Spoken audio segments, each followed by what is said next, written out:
Hello, and welcome to Grassroots Shakespeare's first ever radio play. Today, we'll be presenting A Midsummer Night's Dream. Thanks for joining us, and enjoy the show. Now, fair Hypolita, our nuptial hour draws on apace. 4 happy days bring in another moon. But oh, methinks how slow this old moon wanes. She lingers my desires.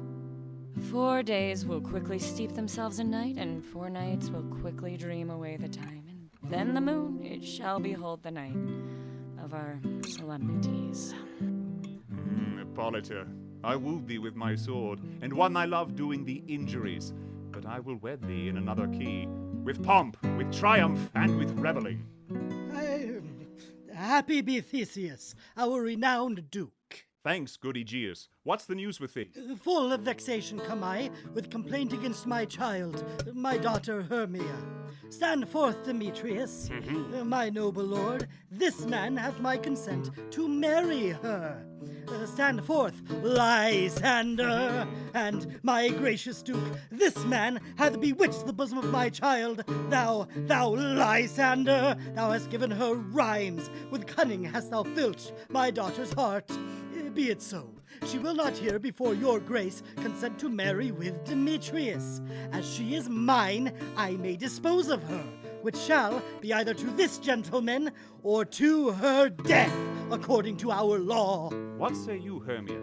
Be advised, fair maid, to you your father should be as a god. Demetrius is a worthy gentleman.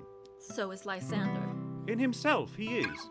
But in this kind, wanting your father's voice, the other must be held the worthier. Would my father looked but with my eye. Rather your eyes must with his judgment look.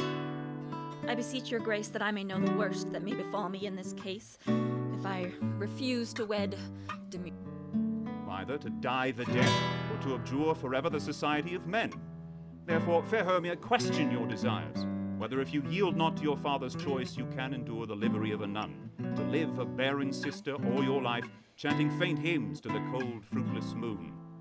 So will I grow, so live, so die, my lord, ere I will my virgin patent up unto his lordship, whose unwished yoke my soul consents not to give sovereignty. Take time to pause, and by the next new moon, the sealing day betwixt my love and me, upon that day either prepare to die for disobedience to your father's will, or else to wed Demetrius as he would, or on Diana's altar to protest for high austerity and single life. Relent, sweet Hermia, and Lysander, yield thy crazed title to my certain right. You have her father's love, Demetrius. Let me have Hermia's. Do you marry him? Oh, scornful Lysander. True, he hath my love, and what is mine, my love shall render him. I am, my lord, as well derived as he, as well possessed. My love is more than his, my fortunes every way as fairly ranked, and which is more than all these boasts can be, I am beloved of beauteous Hermia. Demetrius, I'll avouch it to his head, made love to Neater's daughter Helena, and won her soul, and she, sweet lady, dotes upon this spotted and inconstant man. I must confess that I have heard so much, but being overfull of self-affairs, my mind did lose it. But Demetrius, come. For you, fair Hermia, look you arm yourself to fit your fancies to your father's will, or else the law of Athens yields you up, which by no means we may extenuate, to death, or to a vow of single life. Demetrius and Egeus, go along. I must employ you in some business. How now, my love? Why is your cheek so pale? How chance the roses there do fade so fast? Which I could well beteem them from the tempest of my eyes. The course of true love never did run smooth. If then true lovers have been ever crossed, it stands as an edict in destiny. Then let us teach our trial patience. A good persuasion. Therefore, hear me, Hermia. I have a widow aunt, a dowager. From Athens is her house remote 7 leagues, and she respects me as her only son. There, gentle Hermia, may I marry thee, and to that place the sharp Athenian law cannot pursue us. If thou lovest me, then steal forth thy father's house tomorrow night, and in the wood a league without the town, where I did meet thee once with Helena, there will I stay for thee. My good Lysander! Oh, by all the vows that ever men have broke, number more than ever woman spoke, in that same place thou hast appointed me. Tomorrow truly will I meet with thee. Keep promise, love. Oh, look, here comes Helena. Godspeed, fair Helena. Whither away? Call you me fair? That fair again unsay. Demetrius loves your fair, oh happy fair. Were the world mine, Demetrius being baited, the rest I'd give to be to you translated. Oh, teach me how you look, and with what art you sway the motion of Demetrius's heart. I frown upon him, yet he loves me still.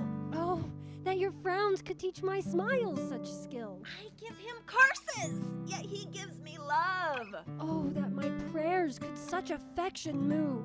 The more I hate, the more he follows me. The more I love, the more he hateth me. Take comfort.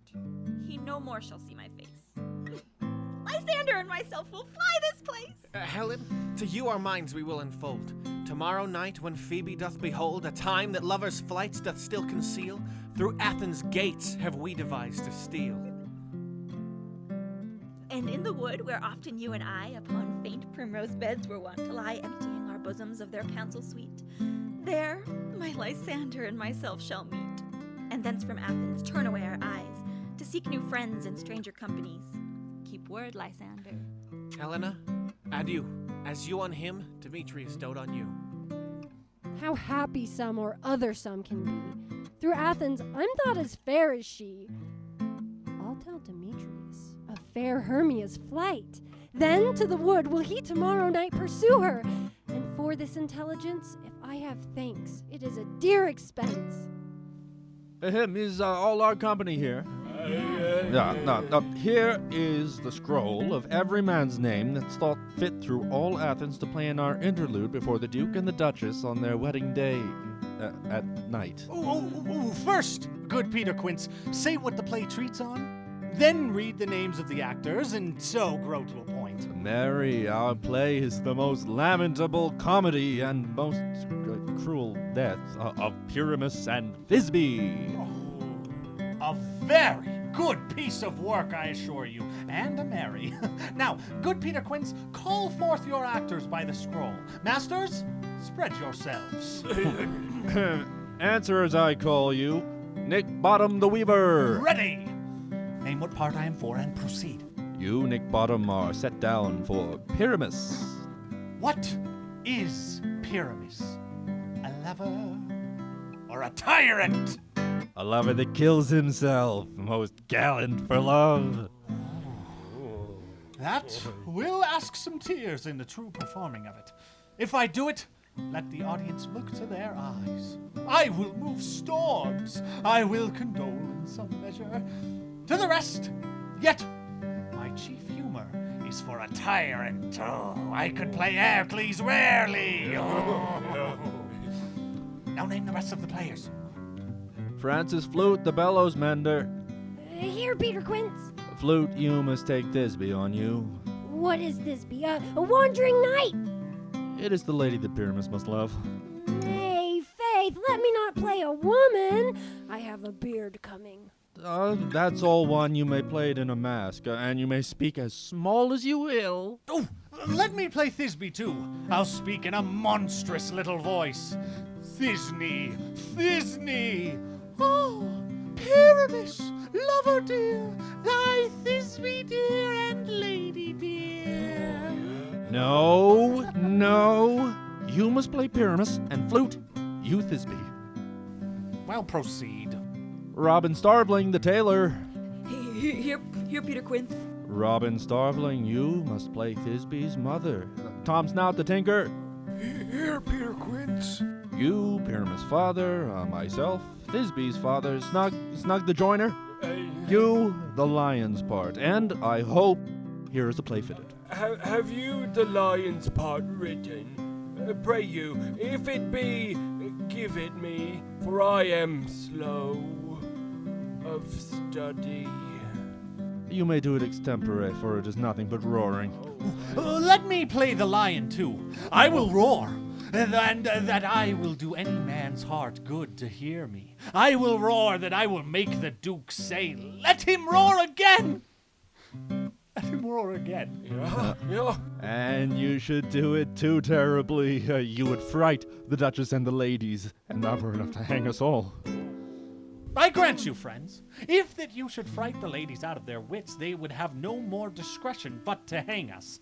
But I will aggravate my voice, so that I will roar you as gently as any sucking dove. You can play no part but Pyramus.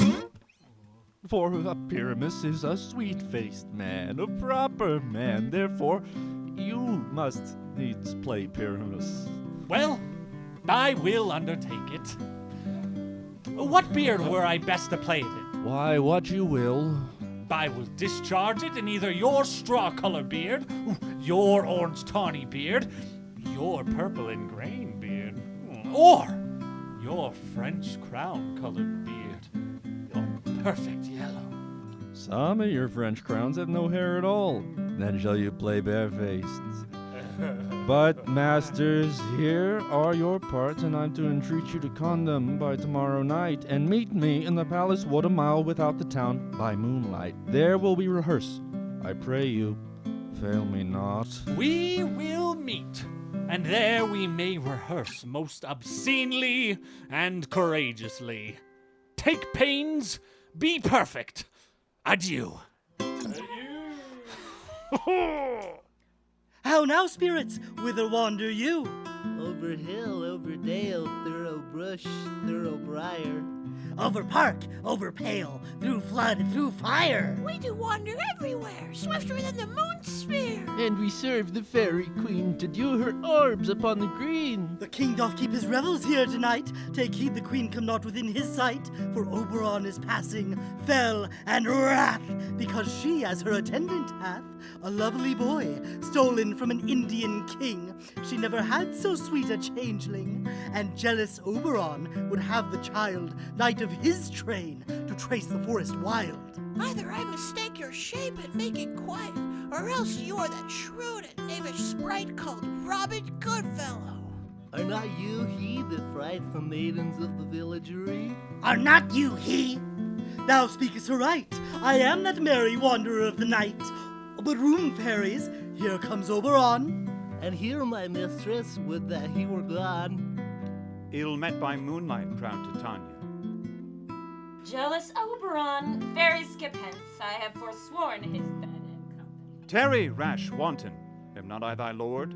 I know, forsooth, the bouncing Amazon. Your buckskin mistress and your warrior love to Theseus must now be wedded. You come to give their bed joy and prosperity. How canst thou thus for shame, Titania, glance at my credit with Hypolita, knowing I know thy love to Theseus? These are just forgeries of jealousy, and never have we met in dale or mead. But with thy brawls thou dost disturb our sport. Why should Titania cross her Oberon? I do but beg a little changeling boy to be my henchman. Set your heart at rest, the fairyland buys us not the child of me. His mother was a votress of my order, but she being mortal, of that boy did die. And for her sake, I do rear up the boy, and for her sake, I will not part with him. How long within this wood intend you stay? Perchance till after Theseus' wedding day, if you will patiently dance around and see our moonlight revels, go with us. Give me that boy, and I will go with thee. Not for thy fairy kingdom, fairies away! Well, go thy way. Thou shalt not from this grove till I torment thee for this injury. My gentle Puck, come hither. Thou rememberest since once I sat upon a promontory and heard a mermaid on a dolphin's back. I remember. That very time I saw, but thou couldst not, Cupid all armed. A certain aim he took, and loosed his love shaft smartly from his bow. It fell upon a little western flower, before milk white, now purple with love's wound. Fetch me that flower. The herb I showed thee once, the juice of it on sleeping eyelids laid will make man or woman madly dote upon the next live creature that it sees. I'll put a girdle round about the earth in 40 minutes. Having once this juice, I'll watch Titania when she is asleep, and drop the liquor of it in her eyes. The next thing then she waking looks upon, she shall pursue it with the soul of love. And ere I take this charm from off her sight, as I can take it with another herb, I'll make her render up her page to me. But who comes here? I am invisible, and I will overhear their conference. I love thee not, therefore pursue me not. Where is Lysander and fair Hermia? The one I'll slay, the other slayeth me. Thou toldst me they were stolen unto this wood, and here am I, and woed within this wood, because I cannot meet my Hermia. Hence, get thee gone, and follow me no more. You draw me, you hard-hearted adamant, and yet you draw not iron, for my heart is true as steel. Leave you your power to draw, and I shall have no power to follow you. Do I entice you? Do I speak you fair? Or rather, do I not, in plainest truth, tell you I do not, nor I cannot love you? And even for that, I do love you the more. I am your spaniel, and Demetrius, the more you beat me, I will fawn on you. Use me but as your spaniel. Spurn me, strike me. What worser place can I beg in your love than to be used as you use your dog? Tempt not too much the hatred of my spirit, for I am sick when I do look on thee. And I'm sick when I look not on you. You do impeach your modesty too much? To leave the city and commit yourself into the hands of one that loves you not? To trust the opportunity of night with the rich worth of your virginity? Your virtue is my privilege. For that, it is not night when I do see your face. Therefore, I think I'm not in the night. And you, in my respects, are all the world. Then how can it be said I'm alone, when all the world is here to look on me? I'll run from thee and hide me in the brakes and leave thee to the mercy of wild beasts. The wildest hath not such a heart as you. Oh, I will not stay thy questions. Let me go. Or if thou follow me, do not believe, but I shall do thee mischief in the wood. I, in the temple, the town, the field, you do me mischief. Fie, Demetrius! Your wrongs do set a scandal on my sex. We cannot fight for love as men may do. We should be wooed, and we're not made to woo. I'll follow thee, and make a heaven of hell to die upon the hand I love so well. Fare thee well, nymph. Ere he do leave this grove, thou shalt fly him, and he shall seek thy love. Hast thou the flower there? Welcome, wanderer. Aye, there it is. Oh, I pray thee give it me. There sleeps Titania sometime of the night, lulled in these flowers with dances and delight, and with the juice of this I'll streak her eyes and make her full of hateful fantasies. Take thou some of it, and seek through this grove. A sweet Athenian lady is in love with a disdainful youth. Anoint his eyes, but do it when the next thing he espies may be the lady. Thou shalt know the man by the Athenian garments he hath on. And look thou meet me ere the first cock crow. Oh, fear not, my lord. Your servant shall do so. Come, now a roundel of fairy song, and then to your offices and let me rest.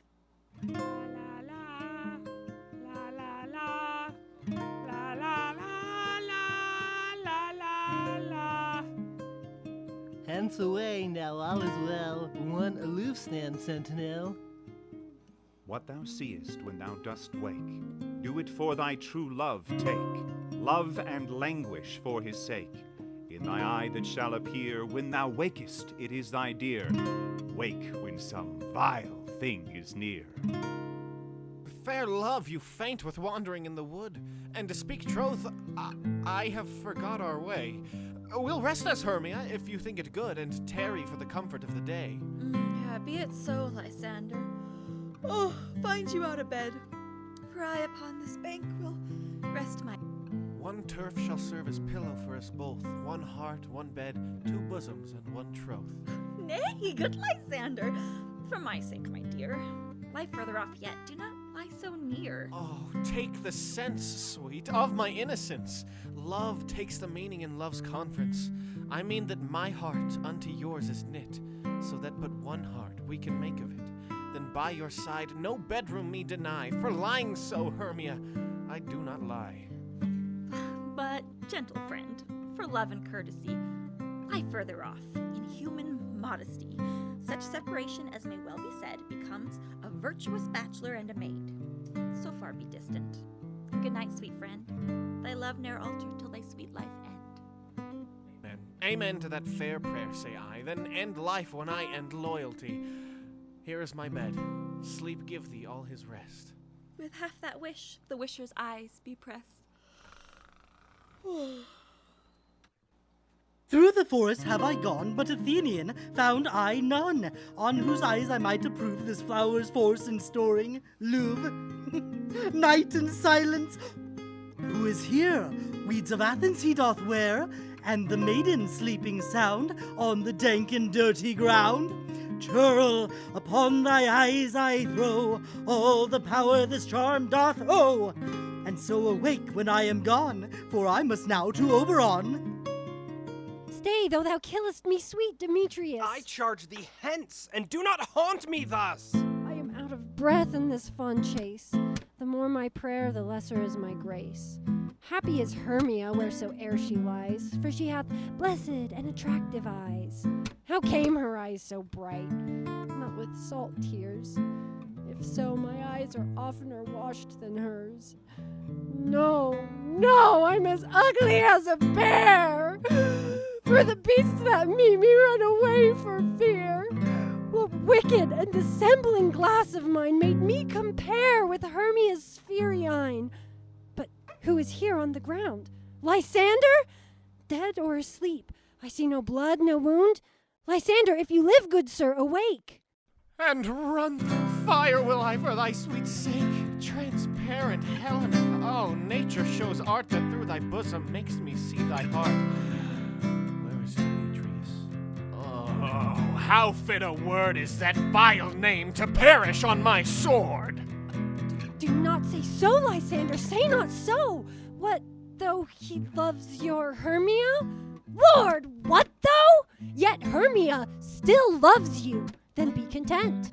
Content with Hermia? No, I do repent. The tedious minutes I with her have spent. Not Hermia, but Helena I love, who'll not change a raven for a dove. Wherefore was I to this keen mockery born? When at your hands did I deserve this scorn? Is it not enough, young man, that I did never, no, nor never can, deserve a sweet look from Demetrius's eye, but you must flout my insufficiency. But fare you well. Perforce, I must confess, I thought you lord of more true gentleness.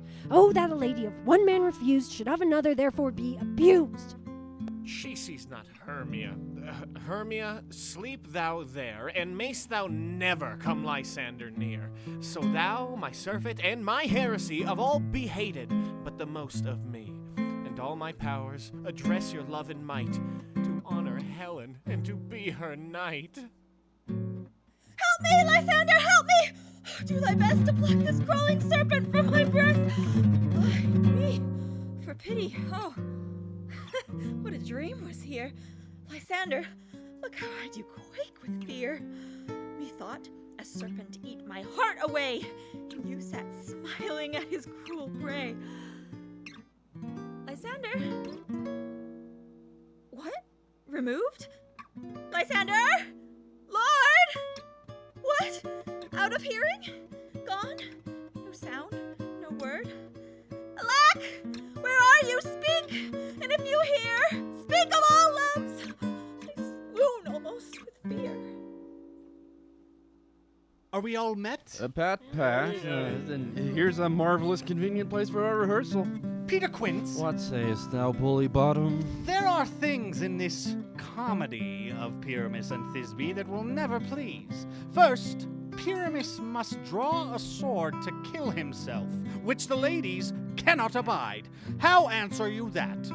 By Our Lady in a perilous fear. I believe we must leave the killing out when all is done. Not a whit. I have a device to make all well.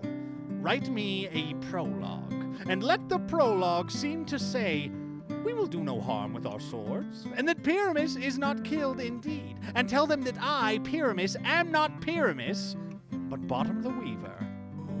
This will put them out of fear. Well, we will have such a prologue.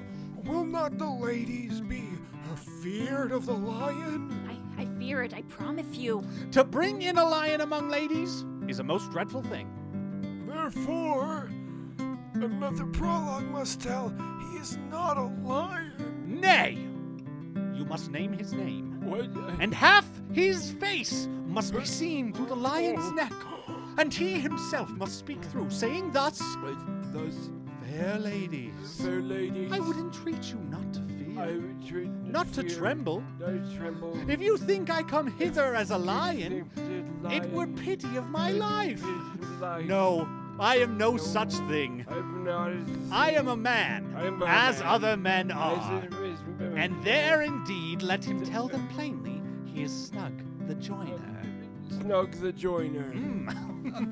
Well, it shall be so.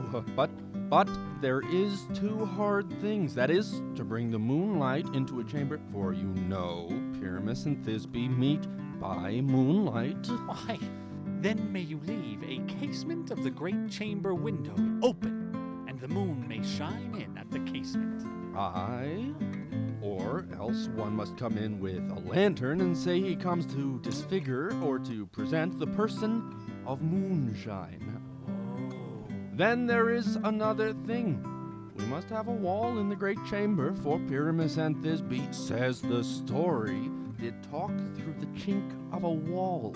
You can never bring a wall. What say you, Bottom? Some man or other must present wall, and let him have some plaster about him to signify wall, and let him hold his fingers thus, and through that cranny shall Pyramus and Thisbe whisper. If that may be, then all is well. Come, sit down, every mother's son, and rehearse your parts. Pyramus, you begin. What hempen homespuns have we swaggering here, so near the cradle of the fairy queen? Speak, Pyramus. Thisbe, stand forth. Thisbe, the flowers of odious savors sweet. Odors. Odious savors sweet. So hath thy breath, my dearest Thisbe dear. But hark, a voice. Stay thou but here a while, and by I will to thee appear. A stranger Pyramus than e'er played here. Must I speak now? Aye, Mary, must you, for you must understand he goes but to see a noise that he heard, and is to come again. Most radiant Pyramus, most lily-white of hue, of color like the red rose on triumphant briar, most brisky juvenile and eke most lovely Jew, as truest horse, that yet would never tire. I'll meet thee, Pyramus, at Ninny's tomb. Ninny's tomb, man. Why, you must not speak that yet, that you answer to Pyramus. You speak all your part at once, cues and all. Pyramus, enter. Your cue is past, it is never tire. That yet would never tire.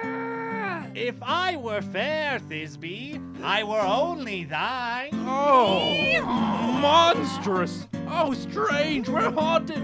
Pray, masters! Fly, masters! Help! Why do they run away? This is a knavery of them to make me afeard. Oh, Bottom, thou art changed. What do I see on thee? What do you see? You see an ass head of your own, do you? Oh, bless thee, Bottom, bless thee, thou art translated. This is to make an ass of me, to fright me, if they could. But I will not stir from this place, do what they can. I will walk up and down here, and I will sing that they shall hear I am not afraid. The ouzel cock so black of hue with orange tawny bill, the throstle with his note so true, the wren with little quill. Oh, what angel wakes me from my flowery bed? I pray thee, gentle mortal, sing again. And thy fair virtues perforce doth move me. On the first view to say, to swear, I love thee. Methinks, mistress, you should have little reason for that. And yet, to say the truth, reason and love keep little company together nowadays. Thou art as wise as thou art beautiful. Not so neither. But If I had wit enough to get out of this wood, I have enough to serve mine own turn. Out of this wood, do not desire to go. Thou shalt remain here, whether thou wilt or no. I do love thee, therefore go with me. I'll give thee 3 fairies to attend thee, and I will purge thy mortal grossness, so that thou shalt like an airy spirit go. Peas blossom, cobweb, moth, mustard seed. Ready! And I. And I. And I. Where shall we go? Be kind and courteous to this gentleman. Feed him with apricots and dewberries, and with purple grapes and green figs and mulberries, to have my love to bed and to arise, and pluck the wings from the painted butterflies, to fan the moonbeams from his sleeping eyes. Nod to him, elves, and do him courtesy. Hail, mortal! Hail! Hail! Hail! I cry your worship's mercy heartily. I beseech your worship's name. Cobweb. I shall desire you of more acquaintance, good Master Cobweb. Your name, honest gentleman? Peas blossom. Good, Master Peas Blossom. I shall desire you of more acquaintance, too. Your name, I beseech you, sir? Mustard seed. Good Master Mustard Seed. I know your patience well. I promise you your kindred had made my eyes water ere now. I shall desire your more acquaintance. Tie up my love's tongue. Bring him silently. I wonder if Titania be awaked, then what it was that next came in her eye, which she must dote on in extremity. How now, mad spirit? My mistress with a monster is in love. A crew of patches, rude mechanicals, that work for bread upon Athenian stalls, were met together to rehearse a play intended for great Theseus' nuptial day. The shallowest thick skin of that barren sort to Pyramus presented in their sport. An ass's knoll I fixed on his head. Anon, is this we must be answered, when in that moment so it came to pass, Titania waked, and straightway loved an ass. Oh, this falls out better than I could devise. But hast thou yet latched the Athenian's eyes with love juice, as I did bid thee do? Oh, I took him sleeping. That is finished too. And the Athenian woman by his side, that when he waked, of force she must be eyed.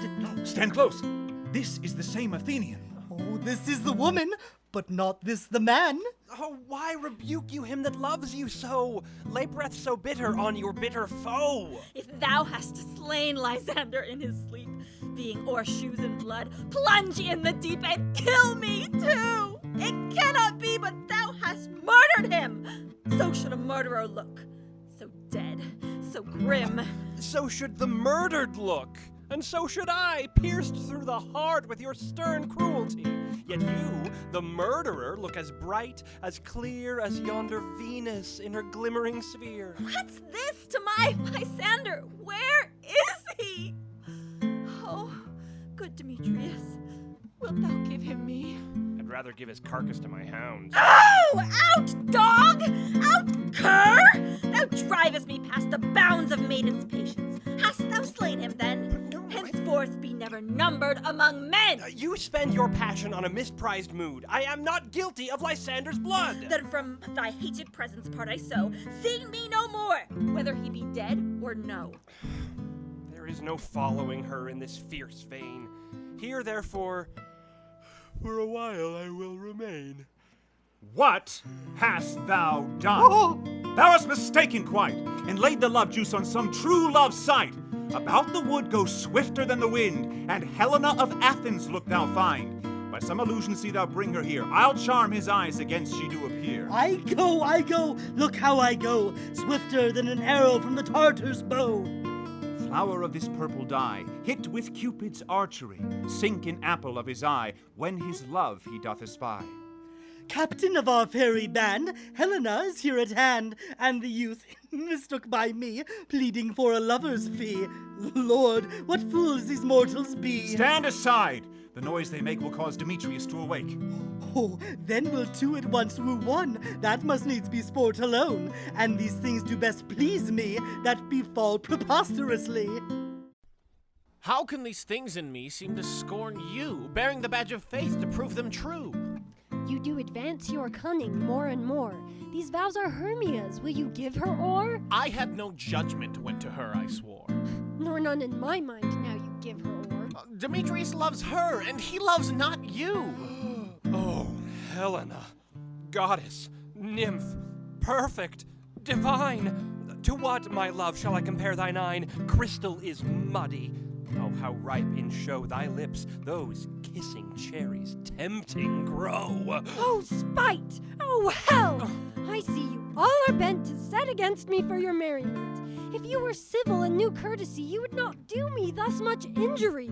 If you were men, as men you are in show, you would not use a gentle lady so, to vow and swear and superpraise my parts, when I'm sure you hate me with your hearts. You are unkind, Demetrius. Be not so, for you love Hermia. This you know I know. And here, with all goodwill, with all my heart, in Hermia's love I yield you up my part, and yours of Helena to me bequeath. Lysander, keep thy Hermia. I will none. If e'er I loved her, all that love is gone. My heart to her. Helen, it is not so. Disparage not the faith thou dost not know, lest to thy peril thou abide it dear. Look where thy love comes. Yonder is thy dear. But why unkindly did you leave me so? Why should he stay, whom love doth press to go? What love could press Lysander from my side? Lysander's love, that would not let him bide. Oh, fair Helena, who more engilds the night than all your fiery oes and eyes of light? Why seek'st thou me? Could not this make thee know the hate I bear thee made me leave thee so? You speak not as you think, it cannot be. Oh, she is one of the Confederacy. Now I perceive they have conjoined all three to fashion this false sport in spite of me. Injurious Hermia, most ungrateful maid! Have you conspired? Have you with these contrived to bait me with this foul derision? I am amazed at your passionate words. I scorn you not. It seems that you scorn me. Have you not set Lysander, as in scorn, to follow me and praise my eyes and face, and made your other love, Demetrius, to call me goddess, nymph, divine and rare, precious, celestial. Wherefore doth Lysander deny your love so rich within his soul, but by your setting on, by your consent? I understand not what you mean by this. But fare you well, 'tis partly my own fault. Oh, stay, gentle Helena, hear my excuse. My love, my life, my soul, fair Helena! Oh, excellent. Sweet, do not scorn her so. I say, I love thee more than he can do. If thou say so, withdraw and prove it too. Quick, come! Lysander, whereto tends all this? Oh, hang off, thou cat! Thou burr! Vile thing, let loose, or I will shake thee from me like a serpent! Why are you grown so rude? What changes this? Sweet love. Thy love? Oh, out, naughty varlet, out! Do you not jest? Yes, sooth, and so do you. Demetrius, I will keep my word with thee. I would I had your bond, for I perceive a weak bond holds you. I'll trust not your word. What? Should I hurt her? Strike her? Kill her dead? Although I hate her, I'll not harm her. What? Can you do me greater harm than hate? Hate me? Wherefore? Oh me, what news, my love? Am I not Hermia? Are not you Lysander? I never did desire to see thee more. Be certain, nothing truer, 'tis no jest that I do hate thee, and love Helena. Oh me! You juggler! You canker blossom! You thief of love! What? Have you come by night and stolen my love's heart from him? Have you no modesty, no maiden shame? Fie, you counterfeit, you puppet, you! Puppet? Why so? Aye, that way goes the game. Now I perceive that she hath made compare between our statures. She hath urged her height, and with her personage, her tall personage, her height, forsooth, she hath prevailed with him. And are you grown so high in his esteem, because I am so dwarfish and so low? How low am I? Thou painted maple, speak! How low am I? I am not yet so low, but that my nails can reach into thine eyes! pray you, though you mock me, gentlemen, do not let her strike me. You perhaps may think, because she's something lower than myself, that I can match her. Lower! Hark! Again! Good Hermia, do not be so bitter with me. I evermore did love you, Hermia, did ever keep your counsels, never wronged you. Why, get you gone. Who is it that hinders you? A foolish heart I leave here behind. What? With Lysander? With Demetrius. Be not afraid, she shall not harm thee, Helena. Oh, when she's angry, she's keen and shrewd, and though she be but little, she's fierce. Little again! Nothing but low and little!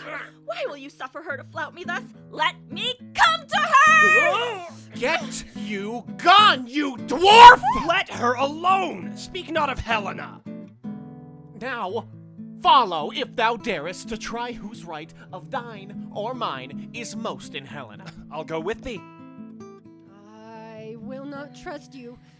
Your hands than mine are quicker for a fray. My legs are longer, though, to run away!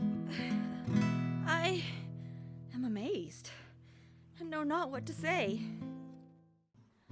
Come, sit thee down upon this flowery bed, and while I thy amiable cheeks do coy and stick musk roses in thy sleek and smooth head, and kiss thy fair, large ears, oh, my gentle joy.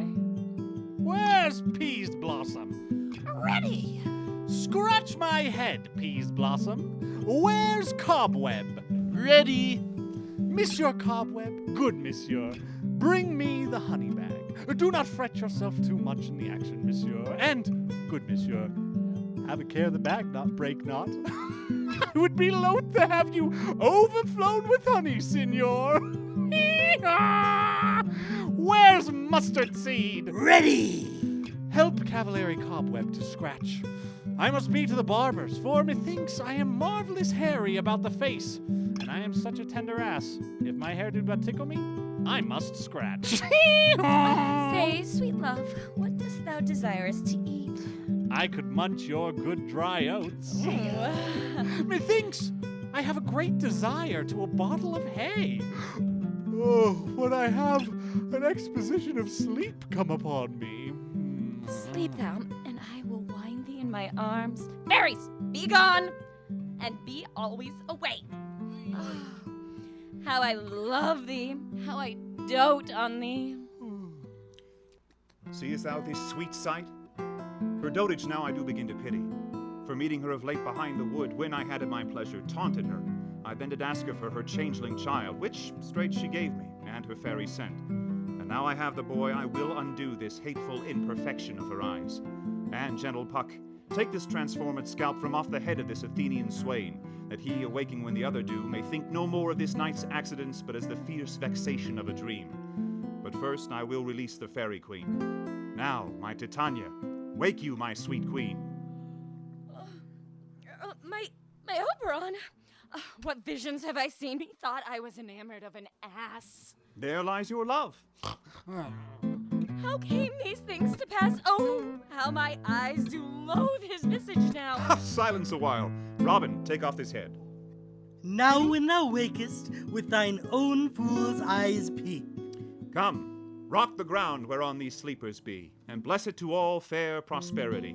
There shall the pairs of faithful lovers be wedded with Theseus, all in jollity. Fairy king, attendant mark, I do hear the morning lark. Come, my lord, and in our flight, tell me how it came this night that I was sleeping here, found with these mortals on the ground. We will, fair queen, up to the mountain's top. But soft, what nymphs are these? My lord, this is my daughter here asleep. This Lysander, this Demetrius is, this Helena, old Nedder's Helena. I marvel at their being here together. But speak, Egeus, is not this the day that Hermia should give answer of her choice? Oh, it is, my lord. Good morrow, friend. Saint Valentine is past. Pardon, my lord. I pray you all, stand up. I know you two are rival enemies. How comes this gentle concord in the world? My lord, I shall reply amazedly. I cannot truly say how I came here, but as I think, never truly would I speak. I came with Hermia hither. Our intent was to be gone from Athens, where we might... Enough! Enough, my lord, you have enough! I beg the law upon his head! My lord, fair Helen told me of their stealth, and I, in fury, hither followed them. But by some power it is, my love to Hermia melted as the snow seems to be now. And all the faith, the virtue of my heart is only Helena. No. To her, my lord, was I betrothed ere I saw Hermia. Egeus, I will overbear your will. Ah! For in the temple by and by with us these couples shall eternally be knit. Come, Hypolita. Methinks I see these things with parted eye. So methinks. And I have found Demetrius like a jewel. Are you sure that we are awake? It seems to me the Duke was here and bid us follow him. Yea, and my father. And Hypolita. And he did bid us follow to the temple. Why, then we are awake. Let's follow him. And by the way, let us recount our dreams. When my cue comes, call me, and I will answer, most fair Pyramis. Hi-ho! Peter Quince? Flute? Snout the Tinker? Starveling? Left me asleep. I have had a most rare vision. I have had a dream. Past the wit of man to say what dream it was. Man is but an ass if he go about to expound this dream. I will get Peter Quince to write a ballad of this dream. It shall be called Bottom's Dream, because it hath no bottom. And I will sing it in the latter end of a play before the Duke. Have you sent to Bottom's house? Is he come home yet? He cannot be heard of. Out of doubt he is transported. If he come not, then the play goes not forward, doth it? It is not possible. No, he hath simply the best wit of any handicraft man in Athens. And he's a very paramour for a sweet voice. You must say paragon? A paramour's a thing of...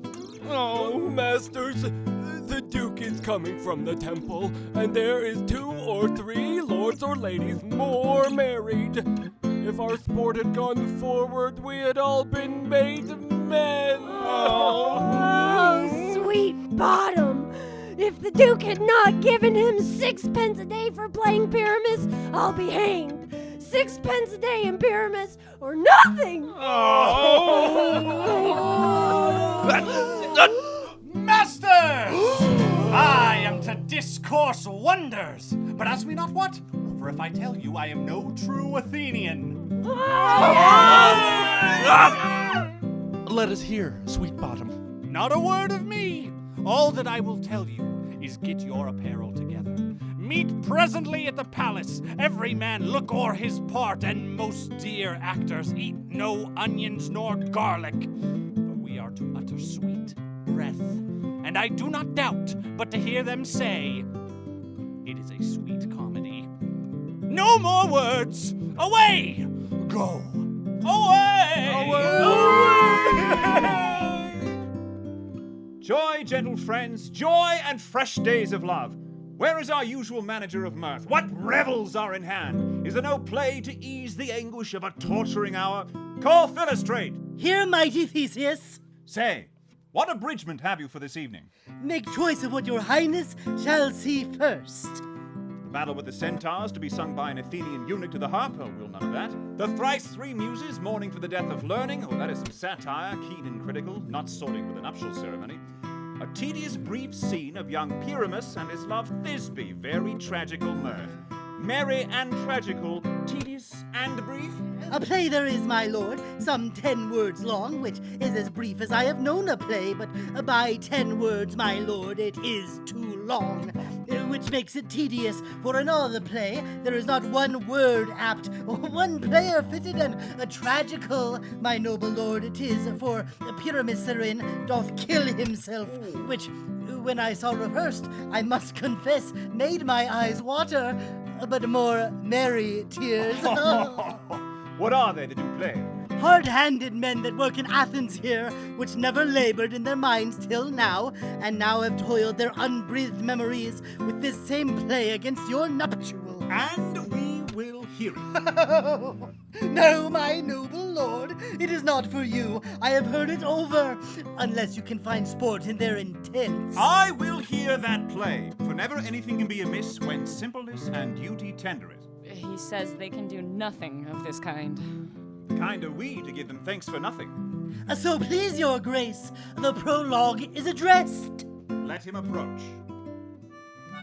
If we offend, it is with our goodwill, that you should think we come not to offend, but with goodwill. To show our symbol skill, that is the beginning of our end. Consider then we come, but in despite we do not come as minding to contest you. Our true intent is all for your delight. We are not here that you should hear repent you. The actors are at hand. Oh, he hath rid his prologue like a rough colt. He knows not to stop. It is not enough to speak, but to speak true. Indeed, he hath played on his prologue like a child on a recorder. A sound, but not in government. Who is next? This man is Pyramus, if you would know. This beauteous lady Thisbe in this show. This, that vile wall which did these lovers sunder. This man presenteth moonshine. You will know by moonshine did these lovers think to woo. This grisly beast which lion hight by name. The trusty Thisbe coming first by night did scare away, or rather, did affright. Let lion, moonshine, wall, and lovers twain at large discourse, while they here do remain. I wonder if the lion be to speak. No wonder, my lord, the one lion may, when many asses do. Oh, in this same interlude it doth befall that I, one Snout by name, present a wall, and such a wall as I would have you think that had a crannied hole or chink. It is the wittiest partition I have heard discourse, my lord. Oh, knight! Oh, knight! Alack! Alack! Alack! I fear my Thisbe's promise is forgot. Thou wall! Oh, wall! Oh, sweet and lovely wall! Show me thy chink to blink through with mine eyne. Thanks, courteous wall. God shield thee well for this. But what see I? No Thisbe do I see. Cursed be thy stones for thus deceiving me. The wall, methinks, being sensible, should curse again. No, in truth, sir, he should not. Deceiving me is Thisbe's cue. She is to enter now, and I am to spy her through the wall. You shall see. Oh, wall, full often hast thou heard my moans for parting my fair Pyramus and me. My cherry lips have often kissed thy stones. I see a voice. Now will I to the chink to spy, and I can hear my Thisbe's face. Thisbe? My love thou art, my love, I think. Oh, kiss me through the hole of this vile wall. I kiss the wall's hole, not your lips at all. Wilt thou at Ninny's tomb meet me straightway? Tide life, tide death, I come without delay. Thus have I, wall, my part discharged so, and being done, thus wall away doth go. This is the silliest stuff I heard. You, ladies, you, whose gentle hearts do fear, may now perchance both quake and tremble here. Then know that I, one Snug the joiner, am a lion fell, or else no lion damn. A very gentle beast, of a good conscience. This lantern doth the horn moon present. Myself, the man in the moon, do theme to be. This is the greatest error of all the rest. The man should be put into the lantern. How is it else the man in the moon? I am aweary of this moon. Would he change? Proceed, moon! All I have to say, to tell you that the lantern is the moon, and I, the man in the moon. This is old Ninny's tomb. Where is my love?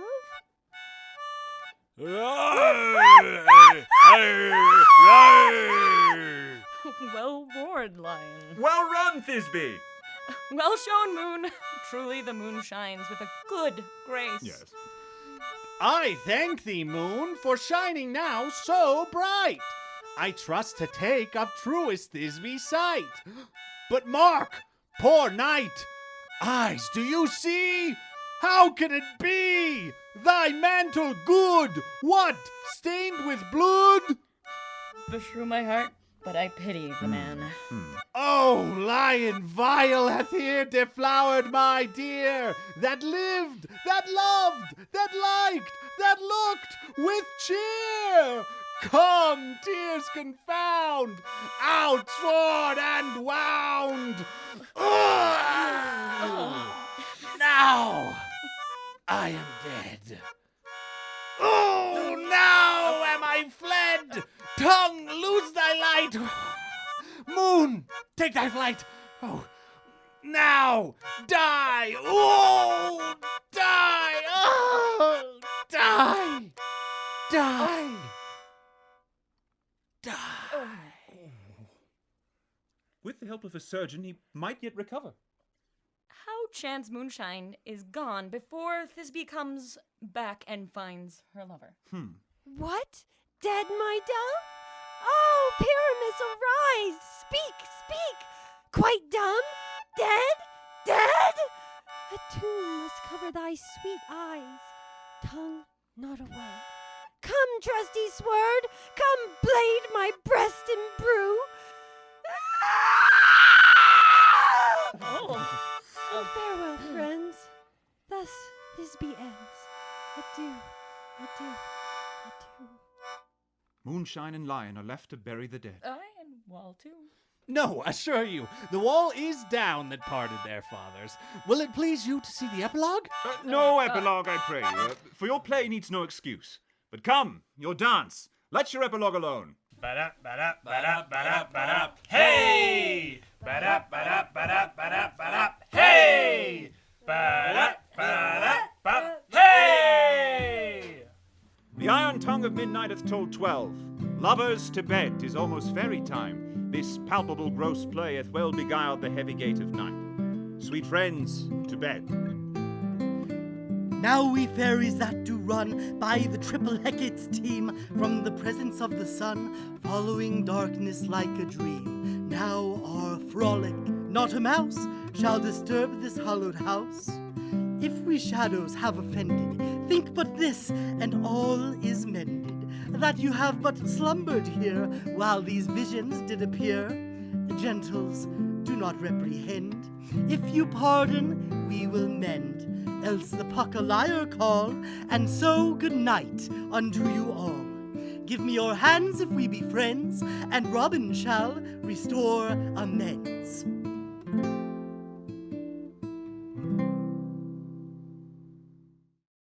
Thanks again for joining us for our first radio play. To find out more about Grassroots Shakespeare, be sure to follow us on Facebook and Instagram. And be sure to head to grassrootshakespeare.com to check out our blog and find out about upcoming events. Today's cast includes the following. Theseus and Oberon were played by T.J. Christiansen. Hypolita and Titania were played by Kat Oertli. Egeus, Puck, Philostrate, Fairy were played by Addison B. Radle. Hermia and Robin Starveling were played by Sharah Meservy. Lysander, Tom Snout, and a Fairy were played by Brandon Bills. Demetrius, Snug, and Fairy were played by Stephen Pond. Helena, Francis Flute were played by Brooke Bolick. Peter Quince and a Fairy were played by Soren Budge. Nick Bottom was played by Tyler Harris. Fairy and additional music were from Gary Argyle, with original scoring by Gary Argyle and mixing by Brooke Bolick. Thanks again for joining us for Grassroots Shakespeare's production of A Midsummer Night's Dream. Grassroots Shakespeare. It's Shakespeare for the people.